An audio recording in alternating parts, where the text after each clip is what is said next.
Don't make a sound. Please don't tell me now. I got to stand my ground. I know I'm not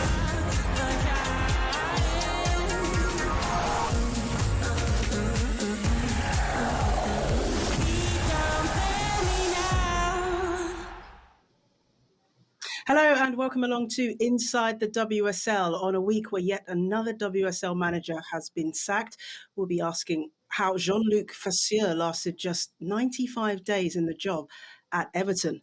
England boss Serena Wiegman, she's fared a little bit better. At 6 months in the role now, we have an exclusive chat with her about her time in charge so far and how England are faring in the run-up to a home Euros.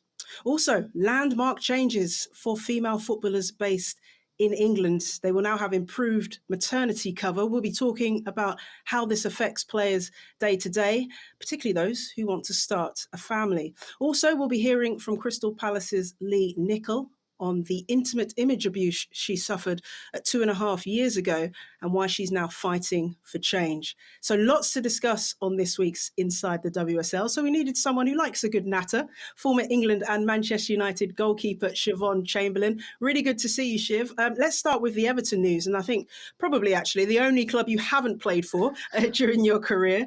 But what could have gone so wrong at the club with that manager that he was only given 10 games in the job? To start with, there's definitely more than just Everton that I haven't played for. You're making me sound bad here, Jess. But I think it's difficult. Yeah, being given just 10 games at any point, any club that you're at is going to be difficult. It's hard to turn things around in an instant. Things obviously weren't going swimmingly well. Otherwise, Willie Kirk wouldn't have had to leave, get the sack. So there were obviously issues there to start with, and then to bring a new manager in and then not give him the time to be able to turn things round, it's strange. There must be other things going on within the club. I know that there's been rumours within the media about players being unhappy, but players tend to be unhappy when you're losing. It can be really difficult when you're losing games. It can make you unhappy. So there's obviously something going on there within the club. They've got fantastic players. They've invested heavily. They need to find the manager that's going to get the most out of those players and help them succeed. Yeah, they're a long way off the 5th place that they finished in last season. They're currently in 10th, just one win in the 6 WSL games that FAWSL took charge of. Where do they go from here, Siobhan? I mean, you look at those stats and it's incredible. Everton were my kind of sly team to make it into the Champions League this season, and they're so far from it. I think before the season began, so many people that I spoke to said, I really like the look of Everton's side. They've got some great players in there. They could creep up into that top 3 this season. And something's not gone right. As I said, they've got so many good players, but have they got players that fit into a style of play, fit into a formation, or have they just got tons of good, excellent players? How do you get the most out of them? And I think we've seen there's issues within Everton as a men's club. They're looking at how they can kind of restructure and come back from the problems that they've had over the last couple of years. And it looks to be a similar case with the women's side, and maybe they need to find their Frank Lampard. Maybe they do indeed. Okay, I've already mentioned the landmark news in terms of female footballers' contracts and the improved maternity cover, Siobhan. Now, this is something I'm sure you would have seen this news and been really interested in it because, of course, you became pregnant with little Amelia, didn't you, whilst you were still a Manchester United player? So what does this improved contract term actually mean? What does this mean for the players? Because I know a lot of them actually have to weigh up whether they want to have a child or whether they want to have a football career. Yeah, most definitely. And that was something that I had to think about. I've always said that I've wanted to have a family, I want to have children, but I also wanted to have a football career and I wanted to be able to prolong that as long as possible. It's a fantastic step forward to give players the ability to know they've got that kind of protection. They've got the ability to have that maternity care that most other women in any other kind of walk of life would have. For me, it's kind of looking at what are the individual cases of how do players want to be reintegrated back into play? And once you've had a baby, how do you then look to come back to play if you want to? It's so different between different cases, between different clubs, but knowing that the support is there is fantastic. And another aspect of it is it's slightly different with female footballers in the case that as soon as you announce you're pregnant, that's it. You're not playing anymore. So 6-7 months, you're completely useless to your club. And how do clubs keep those players engaged, keep them integrated within their team, and then that's the maternity after that. So there's so many questions, but it's such a positive step forward to give players and give females the confidence that they can have a family and play football. Yeah, I think you're right. The key detail here is that before, maternity leave was at the discretion of each individual club. Now there will be a contractual agreement that will better secure the futures of those players. I wonder if this had come in whilst you were playing, Siobhan, would it have changed when you had a baby? I'm not sure if it would. I think it's difficult because I always said when I was pregnant, when I had Amelia, that I always wanted to come back and play. Part of my thing was I wanted to prove that I could come back, as well as I wanted Amelia to be able to watch me play. But at the same time, I made a choice to have a child, and I wanted to look after her, to see her grow up. I didn't necessarily want to put her straight into childcare. Being a professional footballer, it's a huge time commitment, and it's not structured. You could be off on a Tuesday one week, on a Sunday the next week. There's so much ambiguity in your timetable that it's really hard to manage childcare unless you have like a dedicated nanny, or if you've got good family nearby. That's fantastic. But for me, my personal choice was I wanted to look after my child, and I therefore tried to make sure that I had the best of my career before I had Amelia. Yeah, it's a very individual thing, isn't it? Deciding when to have a child, but a very positive step, I think, a positive step forward for the women's game. As will the Euros this summer. It's just 5 months away now. England manager Serena Wiegman spoke exclusively to Caroline Barker about her time in charge so far and the progress the team is making.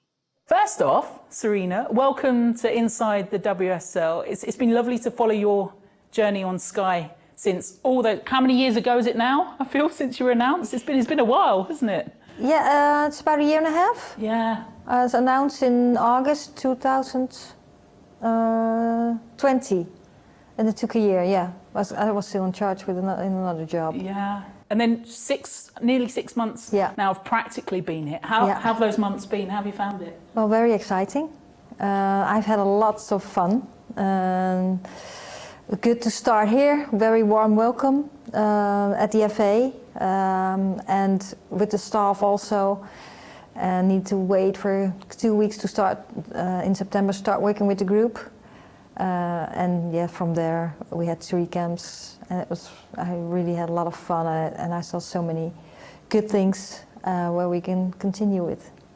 Where is England in relation to 6 months out from a major tournament? So when you were with the Dutch side and in comparison, how would you say this England team fares? Well, this is a different situation, so it's very hard to compare.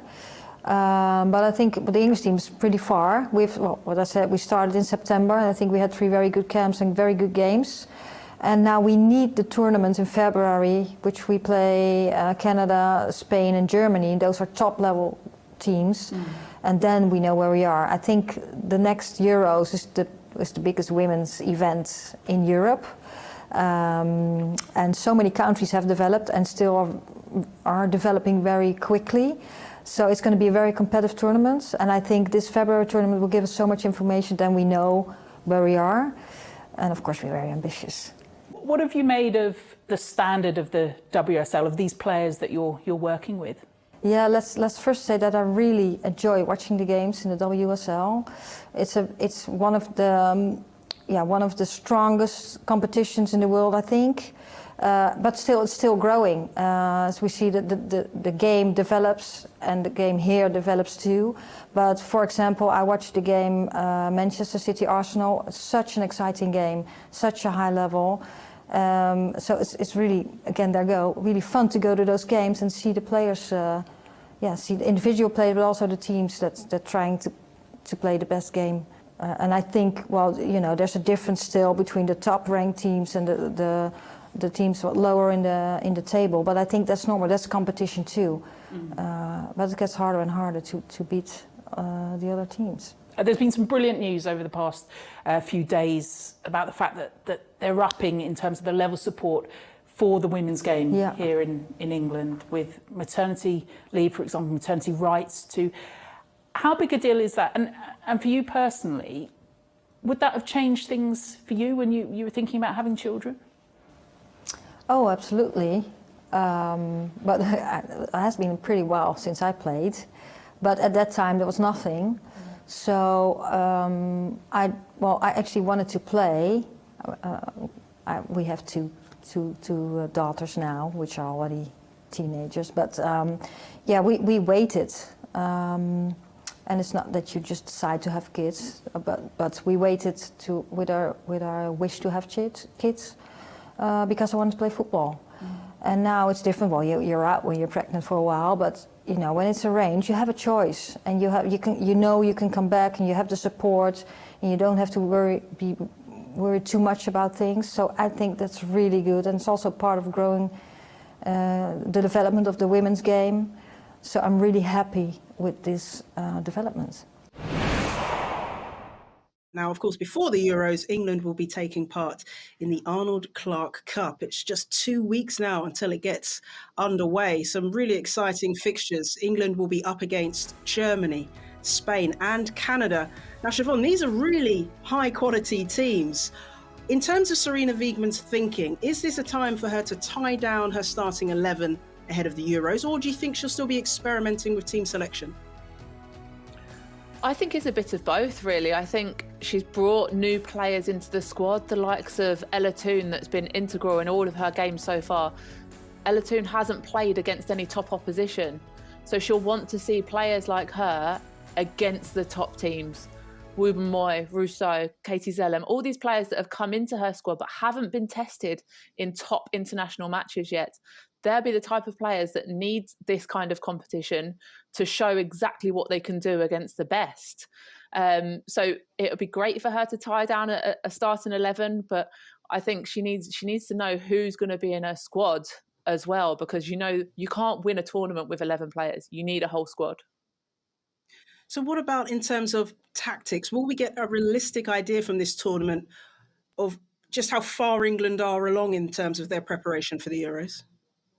I think so, and I think we've seen it in a lot of the build-up games. They've been very easy games. England have scored so many goals, and they've been able to play with additional attacking players, at times just two players at the back, and wing-backs that are more like wide players, and about 6 strikers on the pitch. But can you play a game with the likes of Ella Toone and Fran Kirby both in midfield and just one holder when you're playing against the likes of Spain, Germany, Canada? That's going to be the test. And for me, I'll probably think that she'll go more defensive. She'll have to work on a formation where she's got 2 holding midfielders to give the team a little bit more structure. So it'll be really interesting to see how she deals with the formation that she goes with and the personnel as well. Brilliant. I'm really looking forward to this. It's going to be such good insight into where England are at. And of course, You's watching can go and watch England as well. They've got games at Carrow Road, they've got a game at Molineux and the Riverside as well. Tickets still available if you head to the Arnold Clark website. Perfect excuse to go see some top-level football. Now, after the break, we'll be hearing from Crystal Palace's Lee Nicol on her fight to challenge intimate image abuse, and we'll also be looking ahead to a pivotal round of WSL fixtures. Stay with us.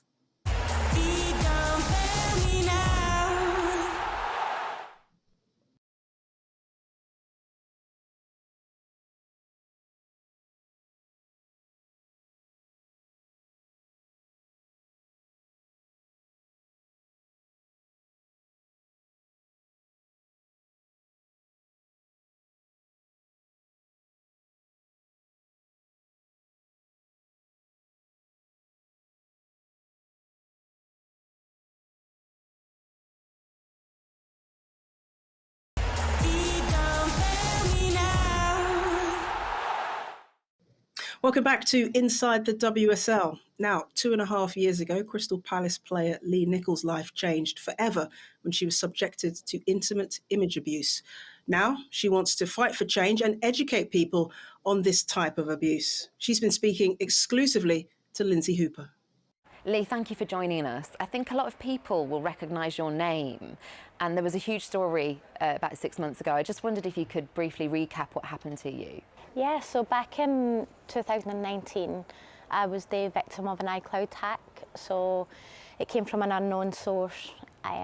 They got into my iCloud and videos were leaked from me in intimate moments, and it was all over the websites, it was all over WhatsApp group chats, and it even managed to hit the headlines in national newspapers worldwide. So that's the long and short of what happened, but you can imagine the aftermath of that is what was really tough, dealing with my family. You never expect to go through that when you're just a normal girl that's brought up from in Glasgow. It took a long time for me to understand that I was actually the victim when it comes to the crime that was committed. And that's really, that was a really tough thing, because I was like, it's me, I deserved this. Karma, and I just believed that I deserved everything that I was getting. And now that I'm at the point where I'm like, I didn't deserve that, but what have I learned from it, and how can I move forward to educate other people because of it? You've managed to channel that energy, that focus and that determination in a way that hopefully can make change for the future. So can you tell me what you've been doing, and from a legislation point of view as well, what we could possibly see that could be amended going forwards? I've always had a passion for making changes to our culture and society. So quite quickly after I spoke out to Sky Sports, Matt Hemsworth, who's a media lawyer, reached out to me, and I didn't know, but he's actually represented a lot of female athletes and celebrities that have been through similar. And his job is basically just to protect them on Google and get articles taken down and get images and videos taken down. And he reached out, and I had that conversation with him, and he said, look, I'll try and clean up what I can on Google. But as soon as I spoke to him, I thought, no, I want more than just you representing me like that. I would like to work closer with you. And I made a career change off the pitch, which was a difficult decision, because I was a coach away from being a footballer, and I loved that. But I think your paths sometimes change in life, and Matt was able to offer me a platform with his firm B5 Consultancy, where I can go into Premier League football clubs and AFL clubs and share my story, but not just my story in terms of, here's my story, this is what happened to me. It's more, this is what you can do as young lads to protect yourself from becoming a criminal of when this happens. So you sharing this and downloading this, you can obviously get in a lot of trouble for that. So Matt offered me that platform to be able to go and do that, and now just to know that my day-to-day job is going in and educating young lads in particular, so it fills my heart with so much love. Lee, do you recognise your own bravery in all this? I don't. To me, I've not got another option than to utilise my platform. I think for the best part of 2 years, I wanted it to go away, and I hid away from it, and I didn't want to speak out, and I didn't ever want to discuss it, and I just thought it would go away naturally. But the reality of it is it never goes away. So when I did speak out, I personally took so much courage from that, and I felt like it was the final part of my healing process, that I had my say on it. I wasn't this object that people thought I was, and I finally got to fight back a little bit, and as soon as I fought back, it just really helped me. So you've been out to New York, I understand. When you speak about fighting back, you literally are fighting. Yeah, so obviously fighting from a culture perspective, but from a legal perspective, 100%. So I know everyone knows that I'm part of the litigation against Pornhub in America. And that is something that will go on for a long, long time. I don't know when it will stop. I don't know when we'll get justice. But from me, I know I've had a lot of comments that she's doing it for money. I don't know if I'll get any money from this.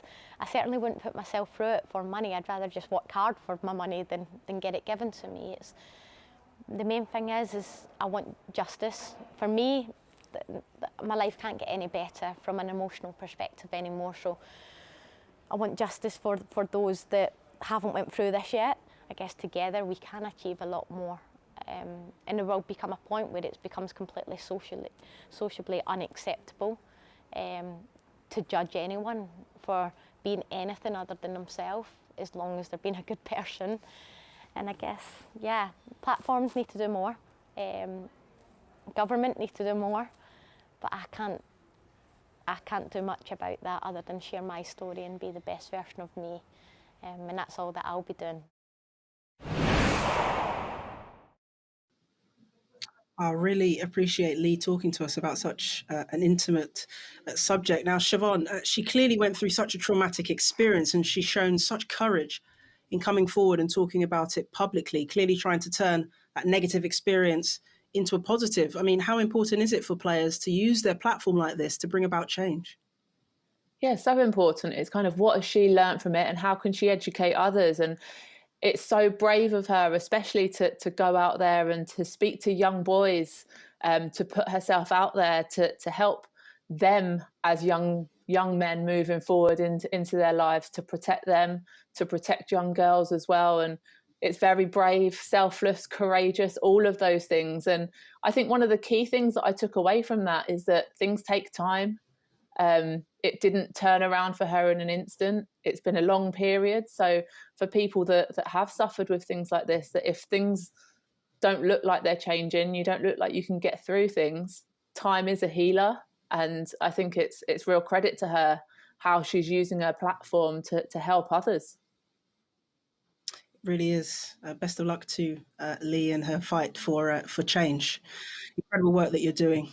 Okay, let's talk about this weekend's WSL fixtures. What a round of matches we have for you. I mean, just take a look at that. Arsenal against Manchester United, top against third. Again, that could have implications for the title race as well as Champions League qualification. Chelsea against Manchester City. What impact could that have on Chelsea's defending their title? And also at the bottom, we have to look at that, Shiv, and Birmingham against Leicester.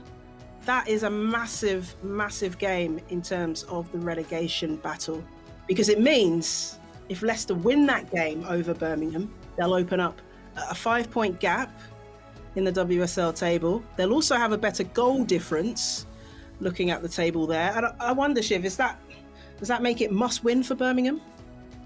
Oh, 100%. Birmingham have to win that game if they want to remain in contention to stay in the WSL.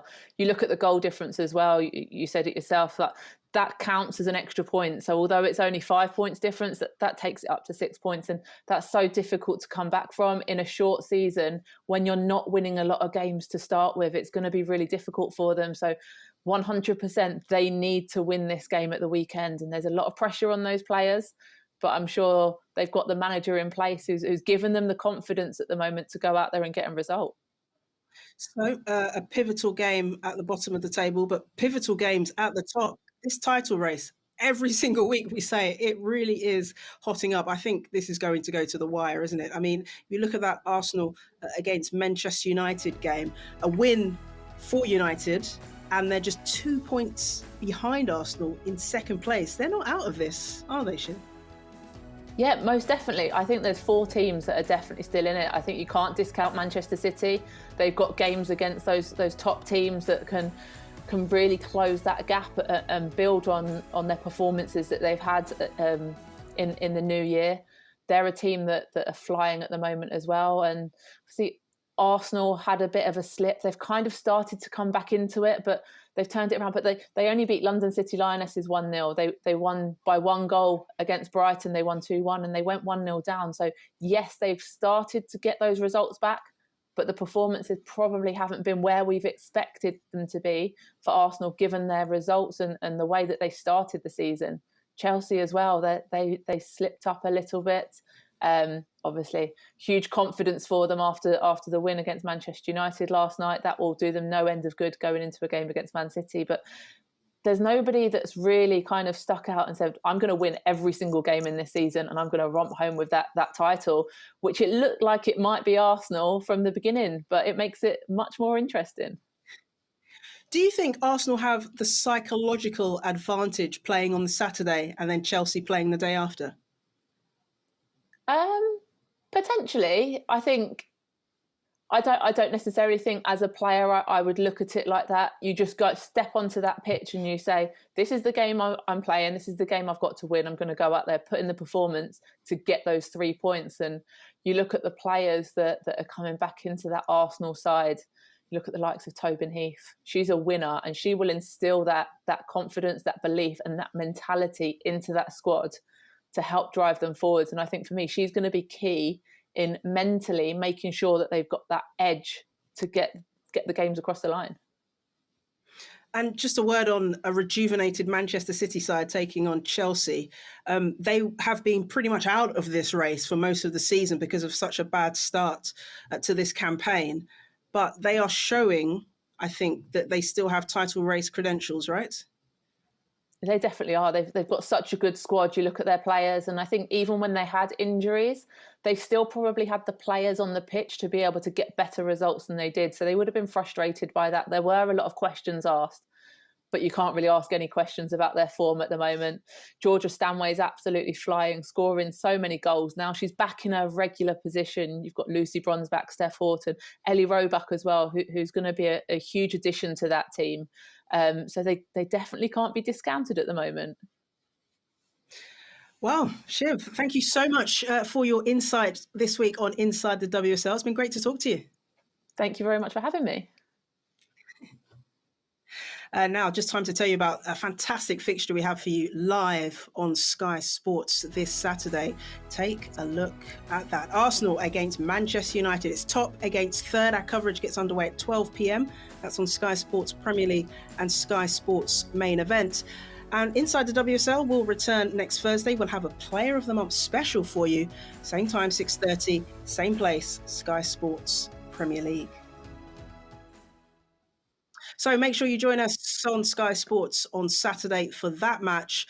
And then why don't you get yourself to a game on Sunday? Perfect opportunity to watch some top-class football. We'll see you next Thursday. Sky Sports.